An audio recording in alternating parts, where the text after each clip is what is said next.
Hello my dear students, social history में स्वागत है आप लोगों का। मैं हूं संजय यादव और हिस्ट्री में लेसन 3 भूमंडल के विश्व का बनना। आपका विस्तृत उत्तरीय प्रश्न है, रेशम मार्गों ने विश्व को कैसे जोड़ा? 3 उदाहरण देकर समझाइए। तो पहला क्या है रेशम मार्ग। रेशम क्या होता है? रेशम जो क्या होता है, चीन में जो रेशम होता था उससे क्या होता था, व्यापार किया जाता था। ठीक है। और क्या है, रेशम जो होता है शहतूत के पेड़ पर कीड़ों द्वारा, ठीक, कीड़ों से रेशम प्राप्त किया जाता है और उस रेशम का प्रयोग कई देशों से होता है। जिन मार्गों से होता है उन्हें रेशम मार्ग कहा जाता है। ठीक। और रेशम मार्ग के कारण ही भारत हो या अन्य देशों में संस्कृत सभ्यता एक दूसरे देशों तक पहुंची और साथ ही क्या हुआ, खान पान भी इन्हीं मार्गों से दूसरे देशों तक पहुंचे। जैसे प्राचीन समय में क्या होता था, जैसे भारत को ले लीजिए तो सिल्क रूट के नाम से जाना जाता है। भारत और चीन के मार्ग को जो बीच में पड़ता है तो उसको सिल्क रूट कहते हैं। तो ये कैसे हुआ, संभव हुआ? जो चीनी लोग थे या भारतीय लोग थे तो वहाँ से रेशम जैसे जिन मार्गों से लाते और ले जाते थे उन्हीं मार्गों को क्या कहा गया, रेशम मार्ग कहा गया है। तो क्या है, आधुनिक काल के पूर्व युग के दूर दूर स्थित मार्गों के बीच व्यापारिक और सांस्कृतिक संपर्कों का सबसे जीवंत उदाहरण है। ठीक। तो इन्हीं के कारण क्या हुआ, व्यापारिक मार्गों के कारण संस्कृत का आदान प्रदान हुआ। संस्कृत का क्या हुआ, आदान प्रदान हुआ और व्यापार का भी आदान प्रदान हुआ। जैसे हम लोग क्या होता है, एक स्थान से दूसरे स्थान पर जब जाते हैं तो वहाँ के लोगों से मिलते हैं तो उनकी कुछ चीज़ें हम ग्रहण कर लेते हैं और कुछ वो हमारी ग्रहण कर लेते हैं। तो इसी के संपर्कों से क्या हुआ, ये ऐसा संभव होता है।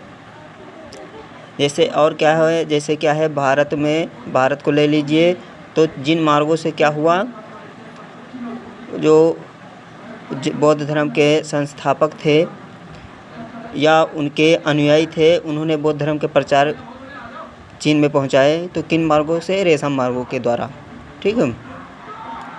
उसके बाद क्या है, दूसरा आपका पॉइंट आ जाता है, रेशम मार्गों का प्रयोग चीन व्यापारियों द्वारा दूसरे देशों में रेशम का निर्यात करने के लिए होता था। ठीक। निर्यात मतलब क्या होता है, भेजना।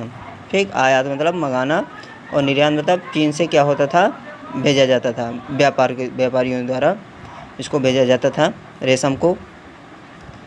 उसके बाद इन मार्गों का उपयोग व्यापारियों द्वारा एक देश से दूसरे देश में माल के परिवहन के लिए किया जाता था। ठीक। तो इनका जो प्रयोग किया जाता था, पहले किसके लिए किया जाता था, परिवहनों से। ठीक है। जो परिवहन रहे हो उस समय, या आज भी देख लीजिए तो जैसे आज रेलगाड़ी चलती हैं, मोटर गाड़ियाँ चलती हैं, पहले क्या होता था, ऊँट है, बैलगाड़ी है, इन्हीं सब से खच्चर होते थे तो इन्हीं से व्यापार किया जाता था। उसके बाद क्या होता है, अगला है व्यापार और सांस्कृतिक विनिमय की प्रक्रिया साथ साथ चलती थी। प्रारंभिक काल के ईसाई मिशनरी निश्चय ही इसी मार्गों से दूसरी दुनिया में फैले। ठीक। तो ईसाई मिशनरी जो थे वो कहाँ से पहुँचे, किन्हीं मार्गों से। जैसे हमको कहीं पर जाना है, ठीक, या कोई दूसरे देश को जाना है तो कैसे जाएंगे, इन्हीं मार्गों के द्वारा। ठीक। जिन मार्गों से क्या होता था, व्यापार होता था, इन्हीं मार्गों के द्वारा क्या हुआ, दूसरे देशों को हम पहुंचते हैं, जाते हैं। जिन मार्गों से क्या होता, व्यापार होता है ना। वैसे तो आज के समय में क्या होता है, हवाई यातायात है या जल मार्ग है। ठीक है। पहले क्या होता था, कौन से मार्ग होते थे, सड़क मार्ग। ठीक है। तो विनिमय क्या होता है, विनिमय मतलब होता है वस्तुओं का अदल बदल करना। ठीक। विनिमय मतलब किसी चीज़ का अदला बदली करना क्या कहलाता है, विनिमय कहलाता है। ठीक है। आप लोग इसको ये क्या है अर्थशास्त्र में पढ़ेंगे, तो इसको क्या कहते हैं, विनिमय कहा जाता है। संस्कृत सभ्यता का भी जैसे क्या हुआ, आदान प्रदान हुआ, है ना। भारत में ले रख लीजिए, जैसे संस्कृत मतलब भारत में बौद्ध धर्म कहाँ पहुँचा, चीन में पहुँचा या श्रीलंका में पहुँचा, किन्हीं मार्गों द्वारा, इन्हीं मार्गों द्वारा, ठीक, व्यापारिक मार्गों द्वारा, ठीक। व्यापारियों के द्वारा भी क्या हुआ, मुद्राओं का अर्जन हुआ एक देश से दूसरे देशों के बीच। उसके बाद क्या होता है, इससे भी बहुत पहले पूर्वी भारत में उपजाऊ बौद्ध धर्म, ठीक, रेशम मार्गों के विधियाँ शाखाओं से कई दिशाओं में फैला, ठीक। जैसे जो हमने बताया कि जो क्या है बौद्ध धर्म इन्हीं मार्गों के द्वारा कई देशों में फैला, जैसे क्या है चीन है, और आपका क्या है पड़ोसी देश श्रीलंका है। इसी तरह से क्या हुआ, कई देशों तक बौद्ध धर्म का प्रचार प्रसार हुआ। और प्रचार प्रसार होते हुए अगला आपका जो क्या हो जाता है, दीर्घोत्तरीय प्रश्न,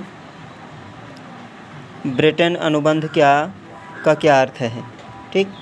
तो ये क्या है, ब्रिटेन अनुबंध का क्या अर्थ होता है। तो 1929 में, ठीक, जैसा कि क्या है 1929 में क्या हुई, आर्थिक मंदी आ गई थी, ठीक। आर्थिक मंदी मतलब सभी वस्तुओं के दाम बहुत गिर चुके थे, ठीक।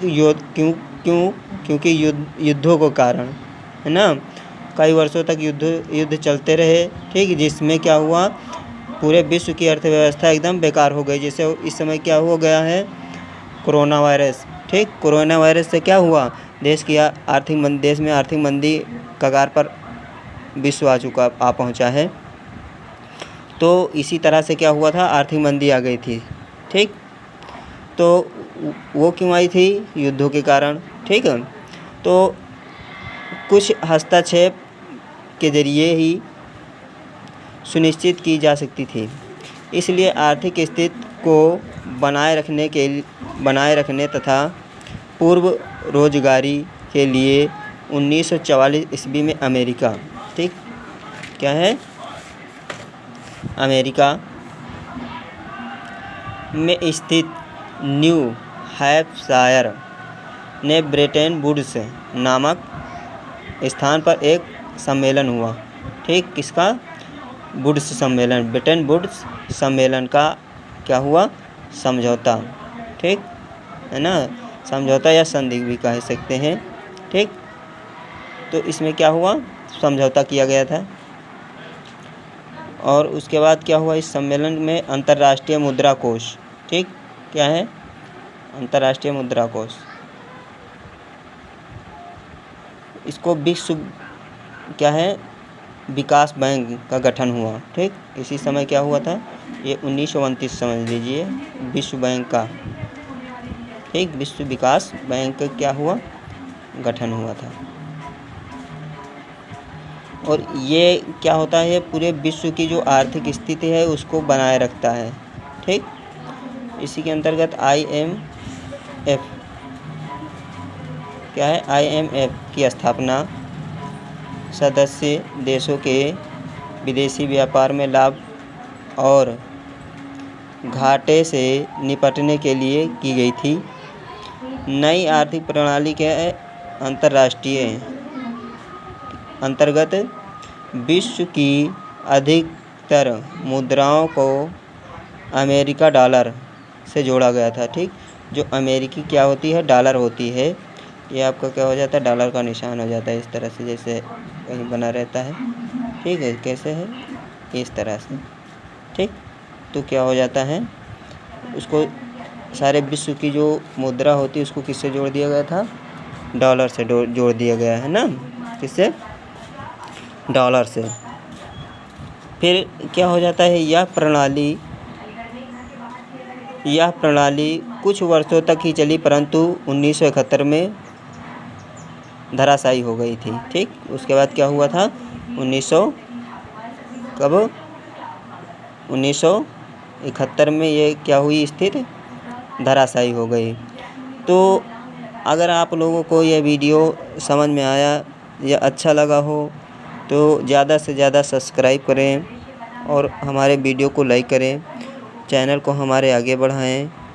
धन्यवाद। अगर आपको हमारी वीडियो अच्छी लगती है तो हम कोशिश करेंगे कि हम और अच्छी वीडियो बनाएं।